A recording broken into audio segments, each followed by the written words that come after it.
Hörmətli izləyicilər, kanala abunə olub like etməyi unutmayın. Günün xəbərləri təqdim edir.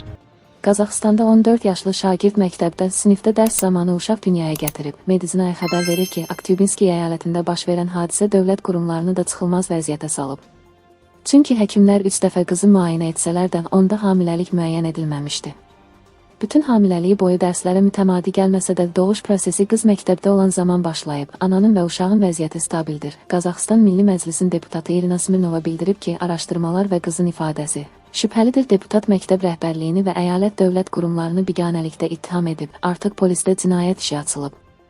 Amma necə ola bilər ki, 9 ay boyunca heç kim qızın hamiləliyini və psixoloji durumunu görməyib. Qız 9 ay bütün hamiləlik boyu dekretsiz keçirib, məktəbə gəlib, idmana gedib, dərslərini oxuyub.